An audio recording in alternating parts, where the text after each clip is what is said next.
शिव के सच्चे भक्त की कहानी। एक नगर में भगवान शिव का एक भव्य मंदिर था, जहां हर वर्ष दूर दूर से भक्तजन शिव जी के दर्शन के लिए आते रहते थे। श्रावण का महीना था। दूर दूर से कावड़िए कावड़ लेकर भगवान शिव को जलाभिषेक करने आए हुए थे। मंदिर का परिसर भक्तों की भीड़ से भरा हुआ था। तभी अचानक आकाश में बिजलियां हुई और सोने का एक थाल उतरा। उसी के साथ एक भविष्यवाणी हुई कि जो कोई भगवान शंकर का सच्चा भक्त और प्रेमी होगा, उसी को यह थाल मिलेगा। मंदिर के परिसर में उपस्थित सभी लोगों ने यह भविष्यवाणी सुनी। धीरे धीरे सभी लोग इकट्ठा हो गए। जो लोग मंदिर की व्यवस्था देखते थे, उन्हें तो पूरा विश्वास था कि यह थाल हमें मिलेगा, इसीलिए वे सबसे आगे आकर खड़े हो गए। सबसे पहले एक पंडित जी आए और बोले, देखिए, मैं प्रतिदिन महादेव का अभिषेक करता हूँ, अतः मैं ही भोलेनाथ का सबसे निकटवर्ती प्रेमी और भक्त हूँ, इसीलिए थाल मुझे मिलना चाहिए। इतना कहकर पंडित जी ने थाल उठाया। जैसे ही पंडित जी ने थाल उठाया, थाल पीतल का हो गया। यह देखकर पंडित जी बड़े लज्जित हुए। उन्होंने थाल यथास्थान पर रखा और वहां से निकल गए। इसी प्रकार वहां उपस्थित सभी पंडितों ने खुद को आजमाया, लेकिन शायद उनमें से कोई भी सच्चा भक्त नहीं था। उन्हें भी थाल यथास्थान पर रखकर चले जाना पड़ा। इसके बाद उस नगर के राजा का आगमन हुआ। राजा साहब आगे आए और बोले, मैंने महादेव के मंदिर में बड़ी भारी दान दक्षिणा दी है, इसीलिए यह थाल मुझे मिलना चाहिए। इतना कहकर राजा साहब आगे बढ़े और थाल उठाया। जैसे ही राजा ने थाल उठाया, थाल तांबे का हो गया। यह देखकर राजा भी लज्जित हुए और थाल यथास्थान पर रखकर एक तरफ खड़े हो गए। इसके बाद इसी तरह एक से बढ़कर एक दानी, महात्मा और भक्त पधारे और थाल उठाया, लेकिन किसी के हाथ में कुछ और किसी के हाथ में कुछ हो गया, लेकिन सोने का नहीं रहा। तब लोगों को पता चला कि हम में से कोई भी महादेव का सच्चा भक्त नहीं है। उसी समय एक किसान का आगमन हुआ।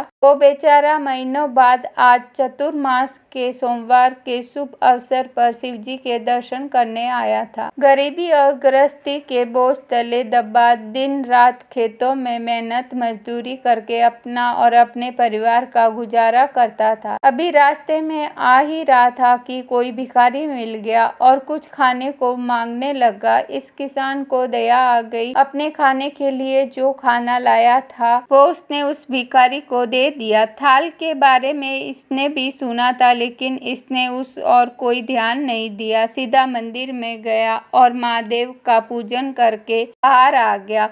परिक्रमा करके जाने को हुआ, तभी पीछे से एक व्यक्ति बोला, भाई, तुम भी थाल को उठाकर देख लो, हो सकता है तुम ही वह सच्चे भक्त हो जिसके लिए ये थाल आया है। किसान को लगा वह व्यक्ति उसका मजाक बना रहा है। किसान ने हंसते हुए कहा, भाई, मैं तो कभी कोई पूजा पाठ नहीं करता, महीने में एकांत बार मंदिर आ जाता हूँ, मैं काहे का सच्चा भक्त। वह अजनबी बोला, भाई, तुम तो देख चुके हो, हमारी भक्ति तो 2 कौड़ी की भी नहीं रही। अब तुम भी अपना हाथ लगाकर देख लो, सोने का थाल मिले न मिले, किंतु पता तो चल जाएगा कि तुम्हारी भक्ति में कितनी सच्चाई है। लोगों के बहुत आग्रह करने पर आखिर उस भोले भाले किसान ने जाकर थाल उठा ही लिया। जैसे ही उसने थाल उठाया, लोगों के आश्चर्य का ठिकाना नहीं रहा। सोने का थाल रोशनी से चमचमाने लगा। यह देख सब लोगों में खुशियों की लहर दौड़ गई। सभी लोग उसके जयकारे लगाने लगे और पूछने लगे, भाई, तुम ही सच्चे भक्त हो, अब हमें भी बता दो कि कैसी भक्ति करते हो जिससे महादेव तुमसे इतने प्रसन्न हैं। किसान बोला, भाई, मैं कोई भक्ति नहीं करता, मैं केवल दिन भर खेतों में काम करता हूँ और थोड़ा समय निकालकर जरूरतमंद लोगों की मदद करता हूँ। इसके अलावा मैं कोई विशेष कार्य नहीं करता। लोग पूछने लगे, तुम लोगों की मदद क्यों करते हो? हंसते हुए किसान बोला, सुकून, दूसरों के चेहरे पर मुस्कान देखकर मुझे जो